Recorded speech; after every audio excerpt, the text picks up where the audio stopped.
მოგესალმებით მე და დედას პირველი პოდკასტით. მე ვარ ხატია, მე და დედას იდეის ავტორი და დამფუძნებელი. ჩვენს პოდკასტში განვიხილავთ ყველაფერს, რაც დედებისთვის და ბავშვებისთვის იქნება ინფორმაციული, გასართობი და შემეცნებითი. ჩვენი პოდკასტის სტუმრები იქნებიან დერმატოლოგები, პედიატრები, ნერვოლოგები, სტომატოლოგები, ფსიქოლოგები და ასე შემდეგ. დავიწყოთ ჩვენთვის დედებისთვის ყველაზე აქტუალური თემით პედიატრიით და დღეს ჩვენი სტუმრები იქნებიან ყველასთვის ნაცნობი და საყვარელი პედიატრი ძმები დავით და კონსტანტინე ჩახუნაშვილები. ყველაზე პოპულარულ თემას შევეხები ბავშვის განვითარების ეტაპები 0 თვიდან 2 წლამდე.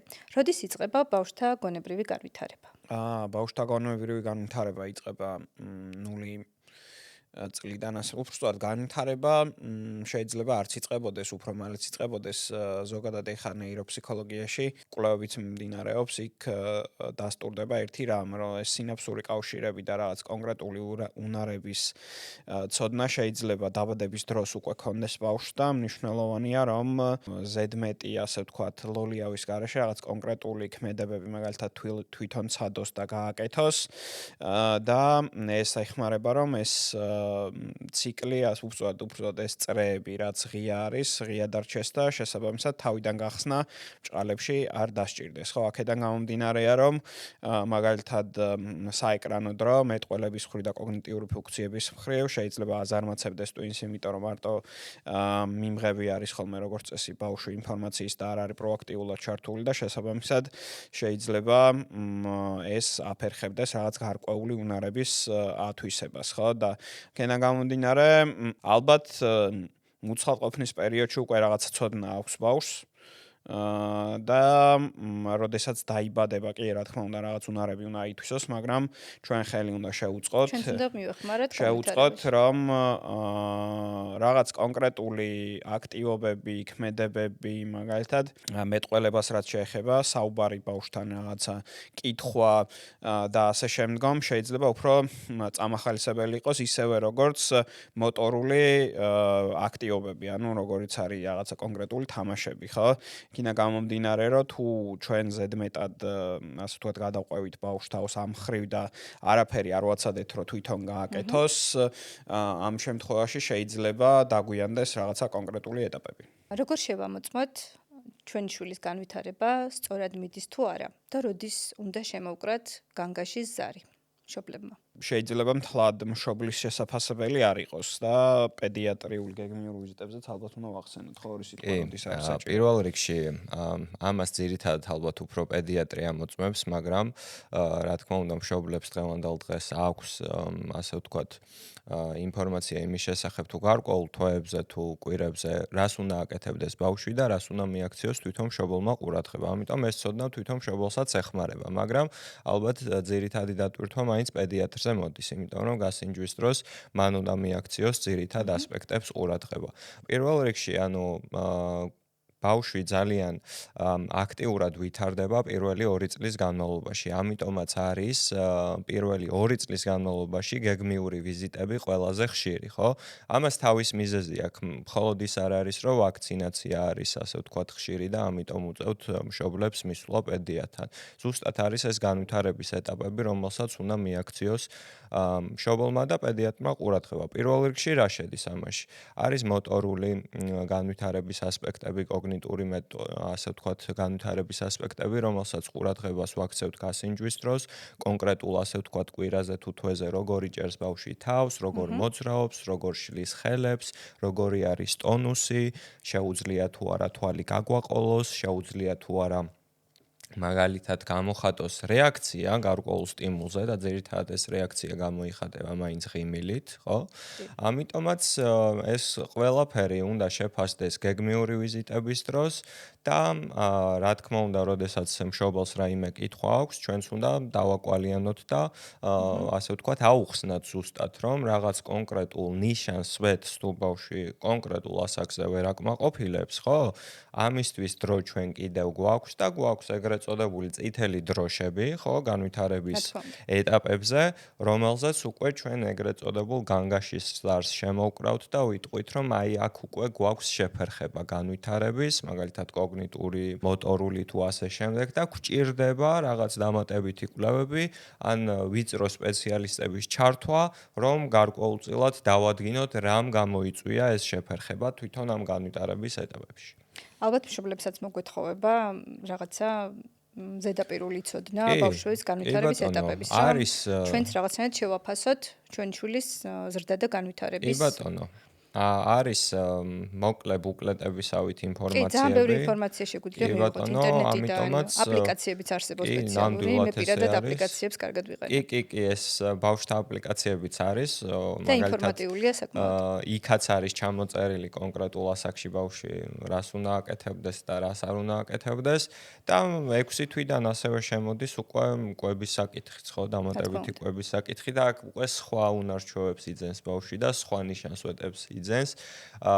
რისი ასე ვთქვათ პრობლემები შეიძლება სამომავლოდ გამოვლინდეს. მაგალითად, თუ არ აკმაყოფილებს ბავშვი ამ კვებისთვის საჭირო ნიშანს ვეტებს, ის შეიძლება მომდევნო ასაკში უფრო სხვანაირად აისახოს. გასაგებია. ხო, გეგმიური ვიზიტებიც რაც შეეხება, ანუ პირველ თვეში იწყება, პირველ თვეში ორჯერ უწევს გეგმიური ვიზიტი.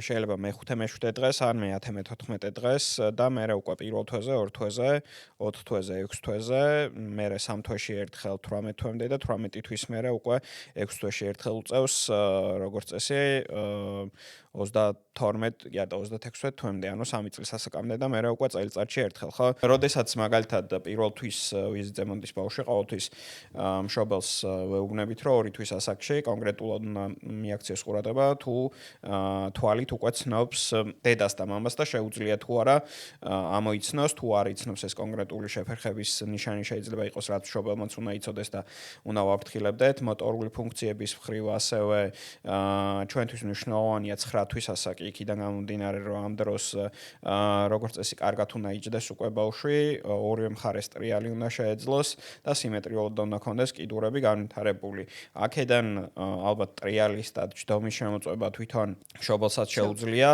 12 თვეზე უკვე გარკვეული ნიშანსვეტები, რაც უნდა ასრულებდეს ბავშვი არის ის, რომ დახმარებით უნდა შეეძლოს დგომა, სახელზე რეაგირებდეს. სახელზე რეაგირება შეიძლება ჩავთვალოთ, რომ სიტყვაზე 9 თვიდანაც შეიძლება თუ არა აქვს განგაშის ნიშანი იყოს, მაგრამ 12 თვე არის ხოლმე როგორც წესი განგაშის ნიშნად აღებული, შეიძლება ზოგ ბავშვს 6 თვეზეც დაეწყოს, ხო?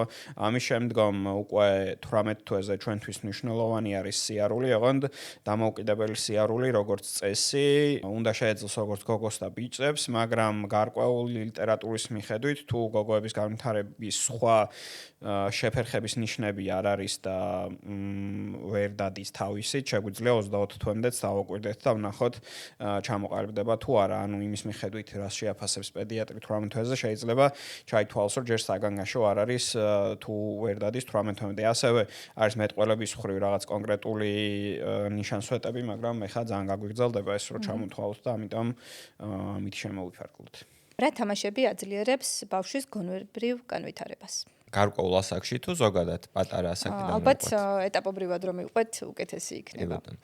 ყველაზე კარგი თამაში, რაც პატარა ასაკიდან შეიძლება დავიწყოთ, არის ეგრეთ წოდებული ჭიტა. ინგლისურად ქვია pick-up-boo, მაგრამ სხვადასხვა ენაზე სხვადასხვა სახელი აქვს. აქ თავარი არის ის, რომ ჩვენ თვალებზე ვიფარებთ ხელს და უცბად, ასე ვთქვათ, ვანახებთ ბავშვს ჩვენთლიან სახეს, ხო? თან ვიძახით სხვადასხვა სიტყვებს, სხვადასხვა შეძახილებს და ასე შემდეგ, ხო? ეს არის ერთ-ერთი ყველაზე კარგი თამაში პატარა ასაკიდანვე, მაგალითად წლამდეც შეგვიძლია გამოვიყენოთ და 1-დან 2 წლამდეც ერთ-ერთი, ასე ვთქვათ, ყველაზე ხშირი გამოყენებადი თამაში არის, ხო? ამის მერე უკვე მაგალითად 1 წლიდან ბავშვი უკვე ბაჯბაჯობის პერიოდში როცა შედის, შეგვიძლია უკვე სხვადასხვა სათამაშოები უყიდოთ, მაგალითად ცხენი იქნება, მანქანა იქნება. დიახ, არის ასაკის შესაბამისი, ასე ვთქვათ, სათამაშოები, რომელიც შეგვიძლია შეუძინოთ, ხო? მაგალითად ცხენი იქნება, მანქანა იქნება, გარკვეული კუბიკები იქნება და ასე შემდეგ, ხო? რატომ არის აი მაგალითად თუნდაც ცხენი, თუნდაც მანქანა, თუნდაც ეგრეთ წოდებული ბარბის სათამაშოები კარგი, ხო? ამით ბავშვი სწავლობს ეგრეთ წოდებულ მოჩვენებით თამაშს. ეს რას ნიშნავს, რომ მანქანას რომ დაინახავს, ის ხვდება, რომ იმ მანქანა უნდა იაროს და ის უნდა გაატაროს. ცხენს რომ დაინახავს, იცის რომ ის უნდა გააჭენოს, ხო? მაგალითად, როდესაც მისი მოქმედება უნდა აღიქვას. კი, ქართული ზუსტი შესატყვისი არ ვიცი ამ სიტყვის როგორ არის, მაგრამ მოჩვენებითი თამაში შეიძლება წარმოსახვითი თამაში შეიძლება დავარქვათ, ხო? აი მაგალითად, როდესაც აიღებს პატარა სათამაშოს, ბარბის სათამაშოს, შეიძლება დავარცხნოს ის და ასე შემდეგ. ეს მას ეხმარება არა მხოლოდ რაღაც გართობის კუთხით და ყურადღების გადატანის კუთხით, ის სწავლობს და უკვე არკვევს რომ აი ცხოველს ეს შეუძლია მაგალითად ხო მანქანას ეს შეუძლია გრძელი თმები როდესაც აქვს იმას ის შეიძლება რომ დაივარცხნოს და ასე შემდეგ ის ბევრი ინფორმაციას ღებულობს ამ ყველაფრით ხო ამიტომაც გარკვეულწილად აი ეს ორი თამაშის ვარიაცია თუ შეგვიძლია ეს დავარქვათ, შეგვიძლია გამოვიყენოთ პატარა ასაკიდანვე და ნელა-ნელა მას უფრო ხორცი შევასხათ მომდევნო ასაკში და უკვე როდესაც ბავშვი გაიზრდება, მე შეიძლება გარკვეულწილად უკვე სხვადასხვა ფერადი ჟურნალები ან გასართობი ასე ვთქვათ წიგნაკები უყიდოთ, სადაც უკვე თვითონ შეძლებს დახატვას ან გაფერადებას. ესეც ძალიან მნიშვნელოვანი ნაწილი არის. რატომ? იმიტომ რომ მაგალითად როდესაც ბავშვი ხვდება, რომ კონკრეტულ ცხოველზე არის საუბარი, ის ასევე აკეთებს ასოციაციურ კავშირს, რომ რა შეუძლია მას, როგორი ხმის გამოცემა შეუძლია, როგორი ფერის უნდა იყოს თუნდაც, ხო? მაგალითად ლომი იქნება ცოტა ღია ფერების, ხო? დათვი იქნება ცოტა მუქი ფერების, გარკვეული ფრინველი იქნება რაღაცა კონკრეტული ფერის და ასე შემდეგ. ამიტომაც ამ ყველაფრის კავშირს ბავშვი ცდილობს პატარა ასაკიდანვე და შესაბამისად უფრო ვითარდება მომდევნო თვეებში და წლებში. ოღონდ აქაც წიგნების მხრივ უნდა გავითვალისწინოთ, რომ ჯობია რომ ინტერაქციული იყოს და უბრალოდ ინფორმაციის მიღები არ იყოს ბავშვი და კონკრეტულად რაღაც ქმედებას ჩართული იყოს. ხო, მაგალითად დავითმა რაც თქვა, შეიძლება იქ 3D ნახატი ამოდიოდეს და იმასთან შედიოდეს ინტერაქციაში ბავშვი, ან რაღაც კონკრეტულ ხმას გამოსცემდეს და ესაუბრებოდეს, ან თვითონ უწევდეს რაღაც ჩანახატის გაკეთება, თორე აქაც შეიძლება იგივე პრობლემა იყოს მარტო კითხვა ეხა გასაგებია რომ 12 თვემდე უფრო აქტიურად მარტო კითხვა გვჭირდება, იმიტომ რომ ბავშვი შეიძლება გასაგები მიზეზების გამო ინტერაქციაში ვერ შემოვიდეს, მაგრამ როდესაც უკვე 1 წლის ასაკს გადაცდება, უნდა ვეცადოთ რომ მაქსიმალურად ინტერაქციული იყოს ასევე წიგნებთან კავშირი. მე მახსოვს ჩემ გოგონებზე ბარათები მქონდა ხოლმე ცხოველების და ასევე ფიგურები და შესაბამის ცხოველებზე ან ფრინველებზე ვადებინებდი ხოლმე რომ ინტერაქციული ჯობია, იმიტომ რომ თვითონვე არის ჩართული და აი ეს ასოციაციური კავშირები მაგალითად რა ნაწილს შაერს თავის ტვინი, ეგ მარტივად უნდა განვითარდეს და აბსტრაქტული აზროვნება ამ ასაკში, სკოლამდელ ასაკში და ბაჯბაჯობის პერიოდში ნაადრევია ძალიან, მაგრამ ერთ-ერთი ჩანასახი ეგეც არის აბსტრაქტული აზროვნების, ხო, რომ მერე უფრო კარგად შეძლოს ამ ნაწილის განვითარება. ბავშვთა მეტყველების შეფერხება. ყველაზე აქტუალური თემა დღესდღეობით და რას ურჩევდით დედებს, რომელ ბავშვებსაც მეტყველების შეფერხება აქვს. განსაკუთრებით აი 2 წლის ასაკში ბავშვი ალბათ რაღაცას უნდა მეტყველებდეს, უკვე რამდენიმე წინადადებას, უბრალოდ სიტყვებს ერთმანეთს უნდა აბავდეს და წინადადებას იწახდეს. რას ურჩევდით დედებს, ვის ბავშვებსაც მეტყველების შეფერხება აქვს? უკვე თუ მეტყველების შეფერხება აქვს, თერაპევტთან უნდა მიიყვანონ, იმიტომ რომ მნიშვნელოვანია მეტყველების თერაპიის მალე დაწყება და ასევე მნიშვნელოვანია, თუნდაც იგივე ბაღში მიყვანა, რო სხვა ბავშვებთან სადოს კომუნიკაცია და ასევე სახლშიც უნდა იყოს ისეთი გარემო, რომ მეტყველების შეფერხებას. მეტყველების შეფერხებას ბევრი რამე შეიძლება იწვევდეს. ესე კონკრეტული მიზეზის დადგენა ცოტა რთული არის, მაგრამ მაგალითად ეხლა ჩვენ ახალი კვლევა გამოვხსნეთ შარშან, რომლის დროსაც რაღაც გარკვეული ასოციაცია საეკრანო დროსთანაც იყო უფრო ხშირი არის ბიჭებთან ვიდრე გოგოებთან. ასევე 12 თვის ასაკში ტყუის სკრინინგი იმიტომ კეთდება, რომ ერთ-ერთი მიზეზი შეიძლება ტყუის მაღალი დონე იყოს. შეიძლება იყოს რკინის დეფიციტი, შეიძლება იყოს ენდოკრინული პრობლემების შესაძლებელი იყოს, რაღაც გენეტიკური დაავადება შეიძლება ეს იყოს არა იზოლირებული მეტყველების შეფერხება, არამედ იყოს კონკრეტულად აუტიზმთან დაკავშირებული, რომელიც სოციალური უნარები რახან არა აქვს, მერე ვერ ითვისებს მეტყველებას და ასე შემდგომ და კონკრეტულად თვითონ 2 წლის ასაკში მშობელმა რაც მიაქციოს ყურადღება არის ის, რომ 50 სიტყვაზე ნაკლებს თუ ამბობს და 2 სიტყვიან კომბინაციებს არ იყენებს, ეგ უკვე მეტყველების შეფერხებაში შეგვიძლია დავაკლასიფიციროთ და სჭირდება გარკვეული გამოკვლევები, როგორც არის ის ანალიზები, რაც წეან თქვი, ტყუიაზე, რკინაზე, რკინის დონის განსაზღვრა, ასე თუ არ იყო აქამდე განსაზღვრული და ასევე საჭირო იქნება ნებისმიერ ვარიანტში სმენის სკრინინგი და მეტყველების თერაპიის დაწყება. თუმცა თერაპიის ერთ-ერთი ნაწილი, აქტიური ნაწილი ასევე არის ხოლმე ბაღში მიყვანა, იმიტომ რომ იქ სახლში შეიძლება კონკრეტულად რაღაცებს ჟესტებითაც ხვდებოდეს. ამიტომ, როდესაც მშობელს გონია, რომ ბავშვი დავალებებს ასრულებს და სიტყვაზე სმენის დეფიციტი არ აქვს, ეგ არ არის მართალი, იმიტომ რომ ასოციაციური კავშირი და pattern recognition-ი, როგორ არის ქართულად არ ვიცი, მაგრამ კონკრეტულად აი ახმა იმის მშობელი კონკრეტული ჟესტიკულაციით და იმით რას ითხოვს, ბავშვებს საკმაოდ კარგად აქვს განვითარებული და შესაბამისად შეიძლება საერთოდ არ ესმოდეს რას ეუბნებით და ხვდებოდეს ესე ასოციაციურად და იმ დავალებას ასრულებდეს. ხო, აქედან გამომდინარე, მნიშვნელოვანია, რომ ეს ძირითადი კვლევები ჩატარდეს და თერაპიაზე ადრე მიიყვანოთ. თერაპიაზე გარკვეულ რაღაცებს კიდე ეტყვიან, როგორც ანუ ვისაუბრეთ, რომ სახში მეტი უნდა ესაუბრონ, უფრო მდიდარი ლექსიკონი რომ განუვითარდეს, კომუნიკაციაში მეტად რომ შევიდეს, ბაღშიც უნდა მიიყვანოს, რომ იქ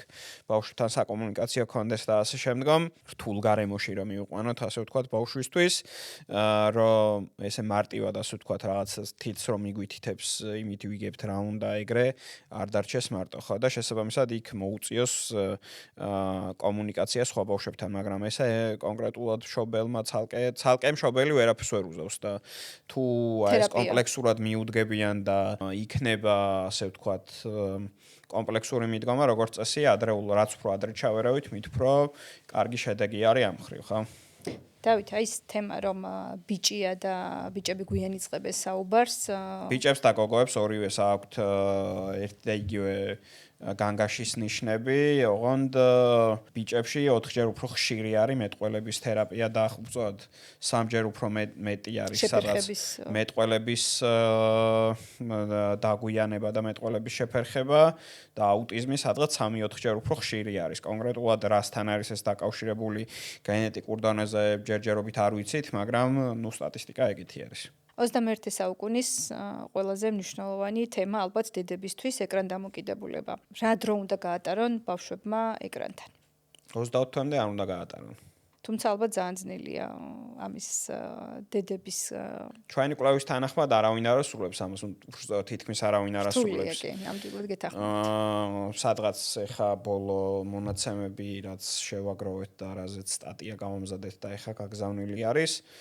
1800 ადამიანიდან 300 ასრულებს ჯანმოსტა ამერიკის პედიატრთა აკადემიის რეკომენდაციას, რომ 24 თვემდე არ იყოს ექსპოზიცია. მე მაგალითად ეს კვლევას რო ვატარებდით, იმის პროპონენტი ვიყავი, რომ სისულელეა აკრძალვა მოთხოვთ, როდესაც ყველგან არის ფაქტობრივად ეკრანი, მაგრამ აი ხა რა შედეგებიც დავდეთ, ფაქტია, რომ უარყოფითი ასოციაცია, ხა მიზეს შედეგობრივი კავშირის დადგენას ცოტა სხვანაირი კვლევა ჭირდებოდა, ვერ ვიტყვით, მაგრამ ასოციაცია ნამდვილად არსებობს და შესაბამისად უნდა მოვარიდოთ.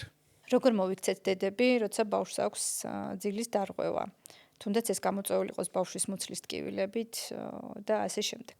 პირველ რიგში აქ მნიშვნელოვანი არის ბავშვის ასაკი, იმიტომ რომ წლამდე ასაკის ბავშვის ძილი და 1 წლის შემდეგ ასაკის ასე ვთქვათ ძილი ცოტა განსხვავდება ერთმანეთისგან წლამდე, იმიტომ რომ შეიძლება უფრო ბევრი პრობლემა ქონდეს ჩვილს, აქ შეიძლება იყოს კოლიკა, შეიძლება იყოს შებარილობა, ყაბზობა, ახალშობილთა დისქეზია და ბევრი პრობლემა, რამაც შეიძლება ხელი შეუწყოს ძილის დარღვევას, მათ შორის კინადეფიციტური ანემიაც და ასე შემდეგ.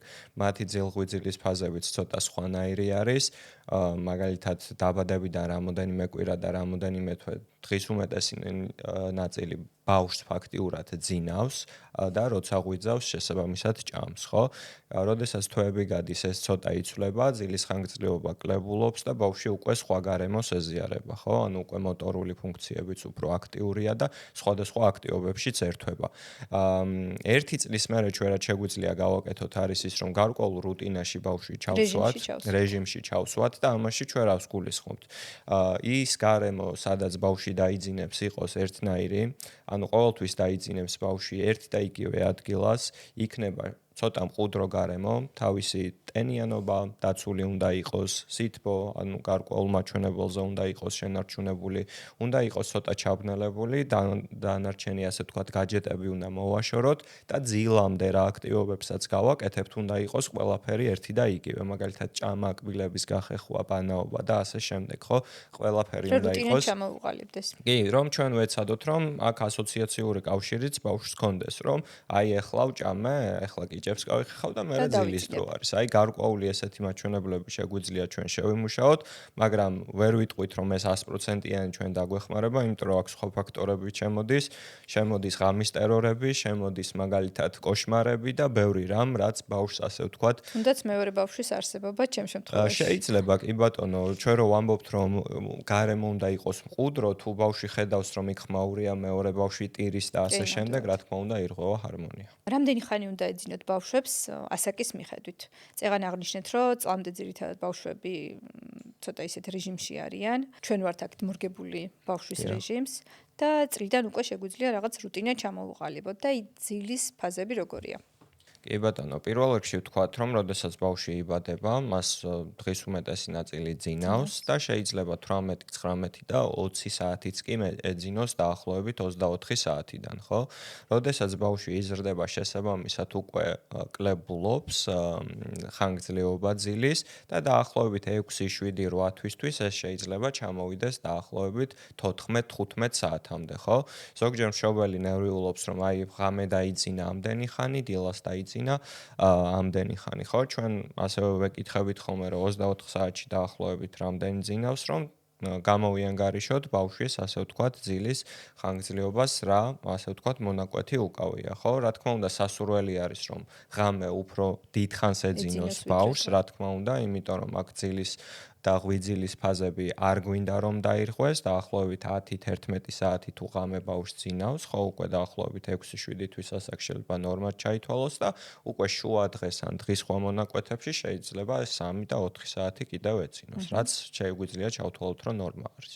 აი უფრო 3 წლის ზემოთ, 3-დან 7 წლამდე ძილის მაქსიმალური ხანგრძლივობა რამდენი უნდა იყოს? კი, 3-დან 7 წლამდე მაგალითად ღამე ბავშვს სასურველია მაინც 9 საათი ყველა ვარიანტში ეძინოს და სანამ მაგალითად სკოლაში წავა ბავშვი, მანამდე შუა დღეს დაახლოებით საათნახევარი 2 საათი შეგვიძლია დავაძინოთ. ოღონდ როდესაც ბავშვი სკოლაში შესვლისთვის უკვე ემზადება, სასურველია ნელ-ნელა მაინც მოხდეს შუა დღის ძილის გადაჭრა. გასაგები. მოდით გადავიდეთ ბავშვების კვებაზე.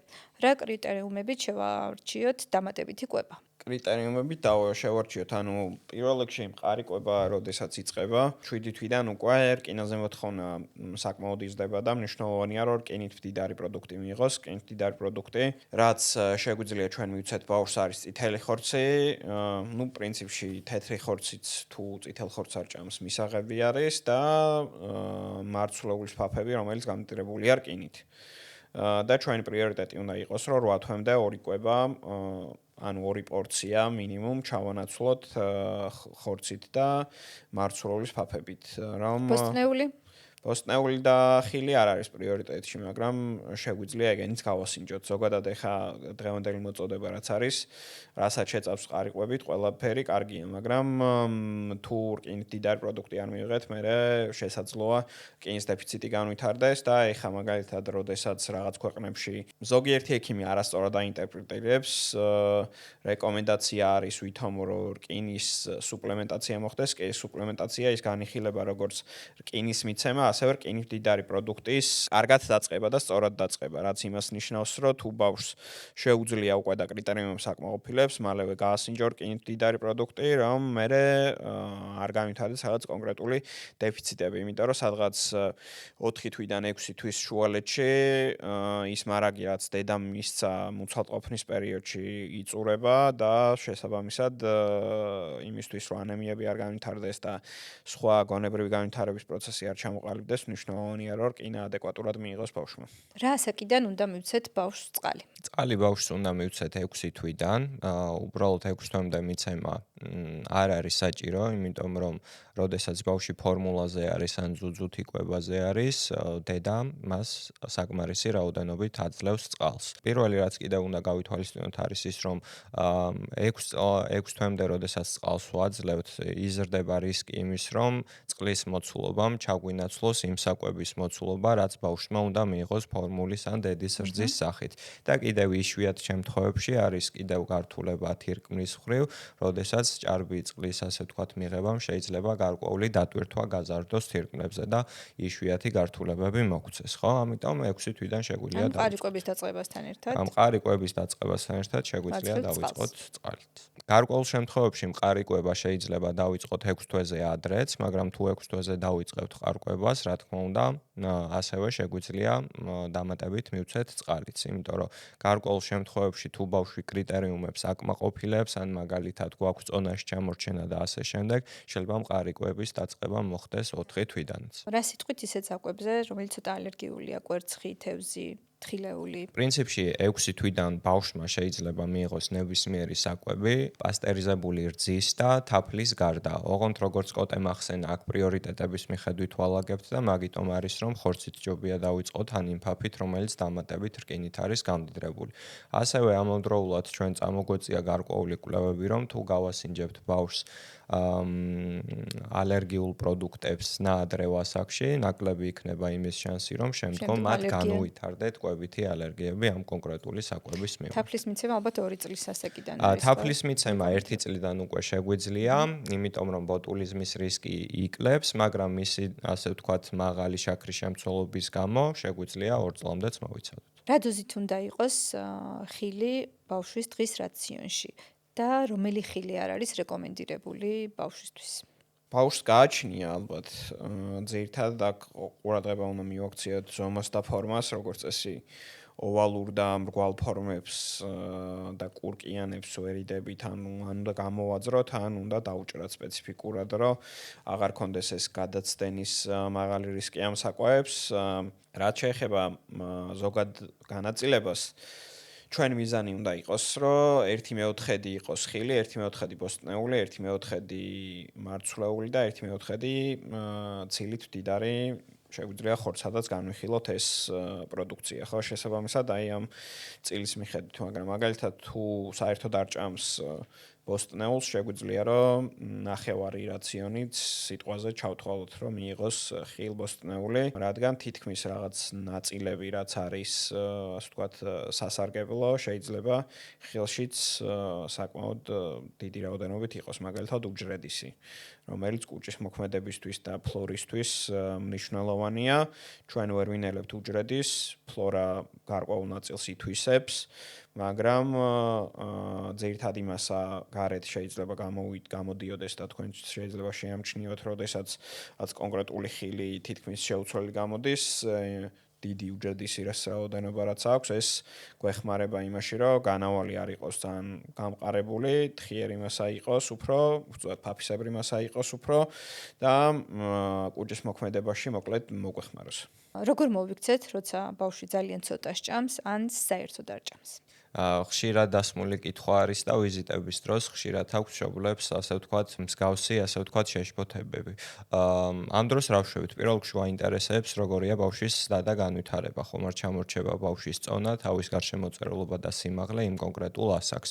თუ აქ ყველაფერი ნორმაში არის, მშობელს შედარებით უფრო დავამშვიდებთ, რა თქმა უნდა, მაგრამ ეს კვებიც პრობლემები თუ უკვე იწვევს ზრდაში ჩამორჩენას, მაგალითად წონაში კლებას, აქ უკვე სხვადასხვა კვლევები შეიძლება დაგვჭირდეს, რომ კონკრეტული მდგომარეობები გამოირიცხოს, ხო? ანუ პირველ რიგში ჩვენ გვაინტერესებს რა იმ საკვებს, რასაც ბავშვი იღებს, როგორ ითვისებს ორგანიზმი, არის თუ არა იმ კონკრეტული ორგანიზმისთვის ეს საკვები საკმარისი და თუ არ არის, როგორ შეიძლება დავეხმაროთ. არ არსებობს არანაირი მადის მომყვანი და ბევრნაირი, ასე ვთქვათ, პროდუქტები საღდება სხვადასხვა აფთიაქებში, როგორც მადის მომყვანი, ინიშნება მულტივიტამინები, ინიშნება სხვადასხვა, ასე ვთქვათ, ჰომეოპათიური საშუალებები და ასე შემდეგ. არის მხოლოდ ერთადერთი წამალი დადგენილი, რომელმაც შეიძლება მადა ბავშვს, ასე ვთქვათ, გაუზარდოს, ოღონდ ის შეიძლება გამოვიყენოთ გარკვეული ჩვენებით, როდესაც არის მძიმე კვებითი დარღვევები, როდესაც ეს კვებითი დარღვევები იწვევს უკვე წონის კლებას და ასე შემდეგ, ხო? ამიტომაც უმეტეს შემთხვევაში ჩვენ რასაც ვხედავთ, ბავშვს არ ჭირდება არანაირი, ასე ვთქვათ, მულტივიტამინების კომპლექსები, არანაირი მადის მომყვანები, უბრალოდ ჭირდება ასაკის მიხედვით ხანდახან კვებითი თერაპია, ხანდახან მშობელის დაკვალიანება, რომ ასორტიმენტიდან, მისი რაციონიდან ავარჩიოთ კონკრეტული საკვები, რაც მას მიეხმარება იმაში, რომ ვიტამინები და მინერალები მიიღოს, ასე ვთქვათ, ნორმალური რაოდენობით, ხო? ამიტომაც უმეტეს შემთხვევაში შეიძლება ასევე გვხვდებოდეს გარკვეული მადის ცვლილებები ბავშვებში, გარკვეულ ახალ საკვებს შეიძლება ბავშვი არ ცნობდეს საერთოდ და ესეც მნიშვნელოვანი საკითხია, მაგრამ 2-დან 6 წლამდე ასაკის პერიოდში როგორც წესი ეს პრობლემა ხშირია და შემდგომ ასაკში ეს თავისით გადადის. გადავიდეთ ვაქცინაციაზე. ძალიან ბევრი მოსაზრება არსებობს, ზოგი მშობელი ანუ ცრის თავის ბავშვს, ზოგი არ ცრის. თქვენი აზრი მაინტერესებს, საჭიროა თუ არა ვაქცინაცია და რომელი გეგმიური ვაქცინაციები უნდა ჩაიტაროს ჩვენმა შვილებმა. გეგმიური ვაქცინაციაში რაც შედის, იქ იდეაში ყველა ისეთი დაავადება არის, რომელიც იმდენად მძიმე დაავადებას იწვევს და იმდენად ბევრი გართულება აქვს, რომ ცხრილიც გვაქვს გაკეთებული მაგალითად ჩვენს გვერდზე და შეგვიძლია რომ ასე ვთქვათ შევადაროთ რისკი რა არის ვაქცინაციის და რა რისკი არის კონკრეტულად ამ დაავადების მიერ შექმნილი, ხო? და ნუ ცალსახად ვინც ციფრებს ენდობა და სტატისტიკებს შესაბამისად მიხვდება რომ პირველად ასე ვთქვათ ჯობს აცრა მაგალითად მარტივი რომ მოგიყვანოთ სრუკრუპი ეხა ეგეთი ტერმინი არ არსებობს მაგრამ ძველად არსებობდა იმიტომ რომ დიფტერიული კრუპი ითვლებოდა ნაღდ კრუპად რომელიც კლავდა ბავშვს და ეხა კრუპს რახან ძირითადად ვირუსული ინფექციები იწვევენ აღარ არის ესეთი მაღალი სიკვდილობა, ხო? მაგალითად დიფტერია, არ ვიცი, დათოს, არ ვიცი, უნახავს თუ არა, მე კონკრეტულად ჩემს პრაქტიკაში არ მინახავს. ჩუტყვავი უბრალოდ ყივანა ყველაზე ვიტყვი იმას, რომ სანამ COVID პანდემია დაიწყებოდა, ორი შემთხვევა მქონდა ნანახი. და ეხა წინა წელს რამოდენიმე ათეული პაციენტი იყო ჩემთან მოსული თან, როდესაც მე არ ვარ ინფექციონისტი და იდეაში ინფექციონისტებს უფრო მეტი უნდა ქონდეს. მაგალითად, სანამ COVID პანდემია დაიწყებოდა და ესეთი დეზინფორმაცია იქნებოდა ვაქცინაციაზე, წითელა რო შემოვიდოდა ან წითურა, კლინიკა კარანტინში ცხადდებოდა, შესაბამისად იხურებოდა და ახალი ბავშვების მიღება არ ხდებოდა და ასე შემდგომ. და ეხა იმდენი кейსი არის, რომ გადავსებულია რაღაც კონკრეტული პალატები და უბრალოდ დეპარტამენტები და შესაბამისად აზრი აღარ აქვს კლინიკის დაკეტვას იმდენი შემთხვევა არის. ეს შემდგომში საკმაოდ რთულ შემთხვევებს მოგცემს, იმიტომ რომ არსებობს რაღაც კონკრეტული გართულებები, მაგალითად წითელასი, რომელიც შეიძლება ბავშვმა გადაიტანოს, მაგრამ 10 წელიწადში, 12 წელიწადში უბრალოდ მოკვდეს, იმიტომ რომ პროგრესირებადი ენცეფალიტი არის, სუბწვავე, ქვემწვავე პროგრესირებადი ენცეფალიტი არის ერთ-ერთი ყველაზე ხშირი გართულება და არც ისე იშვიათი არის. და საბოლოო ჯამში აი ბევრ ზიანთან მივალთ. როგორ აღარ ვთქვათ, უკვე წითურას მიერ გამოწვეულ მუცად ყოფნის პერიოდში სიმახინჯეებზე და იმ დეფექტებზე, რითიც შეიძლება ბავშვები დაიბადნონ. აქ უბრალოდ ძირითადად მშობლები, როდესაც გვეკითხებიან ხოლმე, მე მეკითხებიან, რომ სავალდებულოა თუ არა ამ აცრის გაკეთება და ზოგადად სავალდებულო არ არის.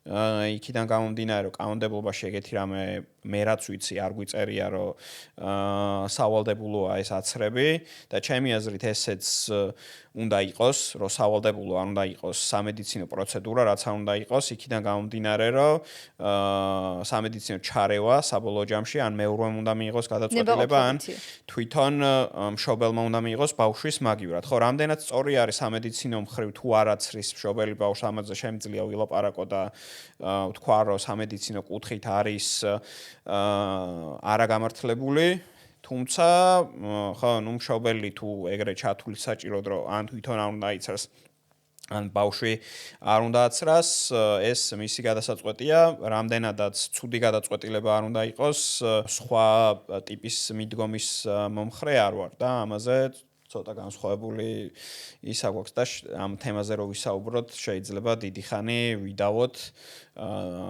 რატომ უნდა იყოს სავალდებულო ან რატომ არ უნდა იყოს სავალდებულო ხო მაგრამ აი მაგალითად ამერიკის გარკვეულ შტატებში არის სავალდებულო და ამან არ შეუწყო ხელი რომ ასე ვთქვათ ის ეპიდემია რაც ახლა არის წითელასთან დაკავშირებით და ერთმანეთს რაღაც წითელა ფართიებს რო აწყობენ და დებენ ბავშვებს რო ეგრე ბუნებრივად აცრან რეალურად ეს სამედიცინო დონეზე კიდევ უარესი აბსურდი არის ესე ბუნებრივად გადადება, იმიტომ რომ ის დაავადება, ესე იგი სიმპტომებსაც გამოიწვევს მთელი ძალით და იმაზე 1000 ჯერ უარესი შეიძლება განვითარდეს, მხოლოდ იმისთვის, რომ იგივე შედეგი იმაზე ნაკლები შედეგიც კი შეიძლება მიიღო, რაც ვაქცინით. ხო, აქედან გამომდინარე, იქ რახან და სოფლიო მასშტაბით ზოგადად დეზინფორმაცია უფრო კარგი ინსტრუმენტად იყენებს ამ სავალდებულო აცრას, ვიდრე ჩემი აზრით რომ არ იყოს სავალდებულო და ჩვენ მქონდეს კარგი ინფორმაციის მიწოდება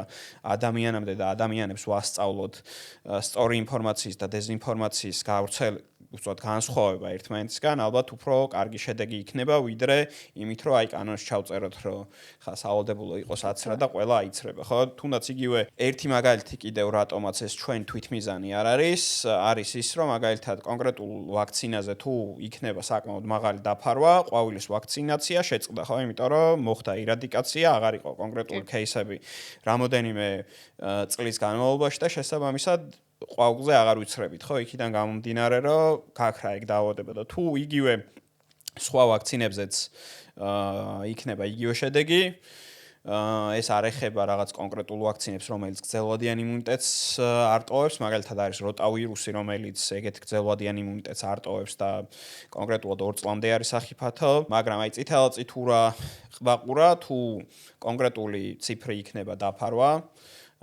ზუსტი ციფრი არ მახსოვს და ამიტომ თავს არ იმას ვიზავ, მივცემ უფლებას რო თქვა, თუ მაღალი დაფარვა იქნება, სავარაუდოდ ეს იქნება 90%-ის ზევით და ან 95%-ის ზევით, რაც გარკვეული წლების მერე აღარ დაგჭირდება ამ ვაქცინის გამოყენება, ხო? იქიდან გამომდინარე, რომ ეს დაავადება გაქრება.